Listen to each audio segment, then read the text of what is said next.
অনেকগুলো ব্লগ দেখলাম আবার ফিউচার হিরোইনের সাথে আরিয়ার সাথে। হ্যাঁ, একটা মুভির কথা বলছি। তাহলে মেগাস্টার শাকিব খানের আপকামিং কোনো একটি সিনেমায় দেখা যাবে হানি আমিরকে। আর সোলজার সিনেমার শুটিং কেন আপাতত বন্ধ রাখা হয়েছে, সাথে প্রিন্স সিনেমার shooting and first look poster নিয়ে ধামাকাদার আপডেট থাকছে আমাদের আজকের এই ভিডিওতে। অন্যদিকে থালাপতি বিজয়ের আপকামিং সিনেমা জানা না আগান মুক্তির আগেই যে টাকা কালেকশন করে নিয়েছে তার সম্পর্কে জানলে আপনার চোখ কপালে উঠে যাবে। সাথে শাহরুখ খানের আপকামিং নতুন একটি সিনেমার আপডেট এবং SSMB 29 সিনেমার ধামাকাদার আপডেট থাকছে আমাদের আজকের এই ভিডিওতে। সো এক কথায় আজকের ভিডিওটা অনেক বেশি ইন্টারেস্টিং হবে, তাই শেষ পর্যন্ত অবশ্যই দেখবেন। ভিডিও শুরু করার আগে রিকোয়েস্ট, যারা এখনো পর্যন্ত এই চ্যানেলটা সাবস্ক্রাইব করেন নাই তারা ভিডিওতে লাইক আর চ্যানেলটা সাবস্ক্রাইব করতে ভুলবেন না। তাহলে চলুন আর আজেরা কথা না বলে আমাদের আজকের ভিডিওটা শুরু করি। প্রথমে আসি থালাপতি বিজয়ের আপকামিং সিনেমা জানা না আগানের কাছে। সো জানা না আগান এটা তো থালাপতি বিজয়ের শেষ সিনেমা, আর এই সিনেমার পর থালাপতি বিজয় পুরোপুরিভাবে পলিটিক্সে জয়েন করবেন। তাই বর্তমানে এই সিনেমার হাইপ পুরো আকাশ ছোঁয়া, because this is Thalapathy Vijay's last movie. তো সিনেমাটার ব্যাপক হাইপ থাকার কারণে সিনেমাটা ইতিমধ্যেই রেকর্ড অ্যামাউন্টে প্রি রিলিজ বিজনেস করে নিয়েছে। বেশ কিছু রিপোর্ট থেকে জানতে পারলাম সিনেমাটা তামিলনাড়ু এবং কেরালাতে রাইটস বিক্রির মাধ্যমে ইনকাম করে নিয়েছে 115 কোটি রুপি। ওভারসিজ অর্থাৎ বিদেশে রাইটস বিক্রির মাধ্যমে ইনকাম করে নিয়েছে 78 কোটি রুপি। ডিজিটাল রাইটস বিক্রি করার মাধ্যমে ইনকাম করে নিয়েছে 110 কোটি রুপি, যা কিনে নিয়েছে অ্যামাজন প্রাইম। সো সবকিছু মিলিয়ে এই সিনেমাটা ইতিমধ্যেই টোটাল ইনকাম করে নিয়েছে 338 কোটি রুপি। সিনেমাটা অ্যানাউন্সমেন্টের পর থেকে নিয়ে রিমেক তকমা পেয়ে বসে আছে। তার সত্ত্বেও শুধুমাত্র থালাপতি বিজয়ের নামের কারণে রিলিজের আগেই প্রায় 400 কোটি রুপি প্রি রিলিজ বিজনেস করে নিয়েছে। একবার চিন্তা করেন, যদি সিনেমাটা সুপার পজিটিভ রিভিউ পায় তাহলে বক্স অফিস তছনছ করে রেখে দিবে। এখন আসি শাহরুখ খানের কাছে। তো সোশ্যাল মিডিয়ায় গত কয়েকদিন আগে থেকে একটা চমৎকার গুঞ্জন দেখা যাচ্ছে, যেখানে বলা হচ্ছে কিং খান শাহরুখ খান নাকি এবার কাজ করতে চলেছে বুচি বাবু সানার সাথে একটি কালচারাল ও ইমোশনাল মাস এন্টারটেইনার সিনেমাতে।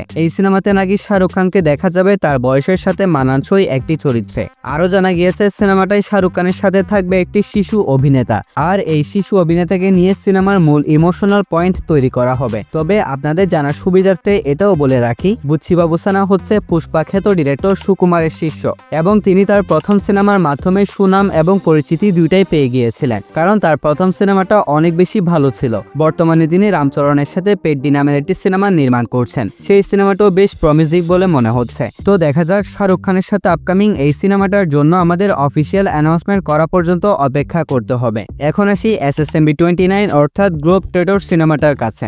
রিপোর্ট অনুযায়ী এই সিনেমার ডিরেক্টর SS রাজামৌলি হলিউডের অডিয়েন্সকে টার্গেট করার জন্য এই সিনেমার মধ্যে সাইফাই এলিমেন্ট যোগ করেছেন। তাছাড়া SS Rajamouli sci-fi genre touch করে না অনেক বছর হয়ে গিয়েছে। তবে ওয়েস্টার্ন দেশগুলোর মধ্যে RRR সিনেমার ব্যাপক সফলতা দেখার পর তিনি সিদ্ধান্ত নিয়েছেন তার আপকামিং এই সিনেমার মধ্যে তিনি সায়েন্স ফিকশন এলিমেন্ট যোগ করবেন। এছাড়া এই সিনেমার নায়িকা প্রিয়াঙ্কা চোপড়াকে এই সিনেমায় কাস্ট করার অন্যতম কারণ হচ্ছে এটাই, কারণ প্রিয়াঙ্কা চোপড়া অলরেডি হলিউডে অনেক পরিচিত একটি নাম। তবে কিন্তু SSMB অর্থাৎ গ্লোব ট্রেডর এই সিনেমার মূল থিম কিন্তু নেওয়া হয়েছে হিন্দু মিথোলজি থেকে, যে বিষয়টা SS রাজামৌলি অ্যাজ ইউজুয়াল তার প্রত্যেকটা সিনেমায় করে থাকেন। এই সিনেমাটা হতে চলেছে একটা জঙ্গল অ্যাডভেঞ্চার সিনেমা, যেখানে মহেশ বাবুকে বর্তমান সময়ের হনুমান হিসেবে প্রেজেন্ট করা হবে। এছাড়া এই সিনেমার ভিলেন পৃথ্বীরাজ সুকুমারকে একজন বিলিয়নিয়ার হিসেবে প্রেজেন্ট করা হবে, যিনি অনেক বেশি জ্ঞানী এবং এটি প্রাইভেট ইন্টারন্যাশনাল আর্মি কোম্পানির মালিক হবেন। তাহলে তো বুঝতেই পারছেন এই সিনেমার মধ্যে যত সাইফাই এলিমেন্ট যোগ করা হবে তার সবকিছুই পৃথ্বীরাজ সুকুমারকে ঘিরে।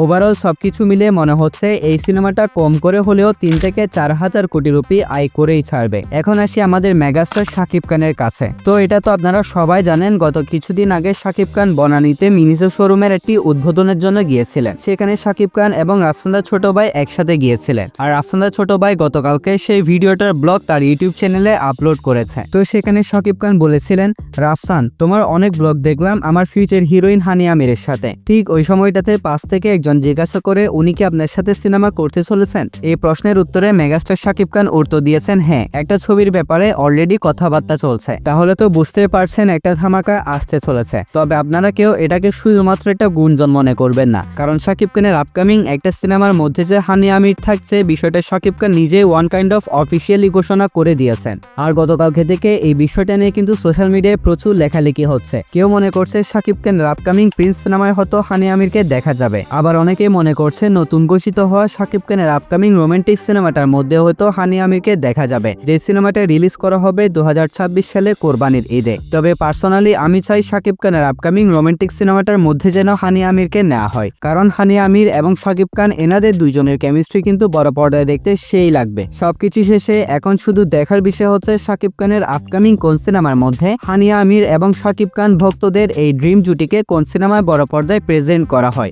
এখন আসি সোলজার সিনেমার কাছে। একটি রিপোর্ট থেকে জানতে পারলাম সোলজার সিনেমার শুটিং প্রায় শেষ এবং সামান্য কিছু অংশের শুটিং বাকি রয়েছে, যা করা হবে থাইল্যান্ডে গিয়ে। সম্ভবত 18 অথবা 19 তারিখ সোলজার সিনেমার টিম থাইল্যান্ডে চলে যাবে। কিন্তু আমাদের ভাইজান শাকিব খান নাকি অসুস্থ থাকার কারণে আপাতত সোলজার সিনেমায় শাকিব খানের অংশের শুটিং বন্ধ রাখা হয়েছে। জানতে পারলাম শাকিব খান থেকে জ্বর হয়েছে, তবে দোয়া করি ভাইজান যেন খুব তাড়াতাড়ি সুস্থ হয়ে যায়। যেহেতু আমাদের ভাইজান শাকিব খান অসুস্থ রয়েছেন, তাই বাকি অংশের শুটিং হয়তো একটু ডিলে হতে পারে। এছাড়া প্রিন্স সিনেমার শুটিং কাজ ডিসেম্বর মাসের 10 তারিখ থেকে শুরু হয়ে যেতে পারে। ইতিমধ্যেই এই সিনেমার প্রি প্রোডাকশনের কাজ সম্পূর্ণ শেষ হয়ে গিয়েছে। যদি ডিসেম্বরের 10 তারিখ থেকে এই সিনেমার শুটিং কাজ শুরু হয়ে যায়, তাহলে জানুয়ারি মাসের 20 তারিখ অথবা 15 তারিখের মধ্যে এই সিনেমার টিমের পক্ষ থেকে আমরা একটা ফার্স্ট লুক পোস্টার দেখতে পারবো। তো আর একটা বিষয় শেয়ার করি, আমি অলরেডি আমার একটা ফেসবুক পেজ খুলেছি, যেখানে আমি সবসময় সিনেমা রিলেটেড সমস্ত আপডেট শেয়ার করব। পেজের লিংক আমি আমার পিন কমেন্টে দিয়ে রাখবো, আপনারা অবশ্যই ফলো করতে ভুলবেন না। আর ভিডিওটা ছিল এতটুকু পর্যন্তই। ভিডিওটা ভালো লাগলে অবশ্যই ভিডিওতে লাইক আর চ্যানেলটা সাবস্ক্রাইব করতে ভুলবেন না। তাহলে দেখা হচ্ছে পরবর্তী আরো একটি ভিডিওতে। ততক্ষণ ভালো থাকবেন, সুস্থ থাকবেন, টেক কেয়ার, আল্লাহ হাফেজ।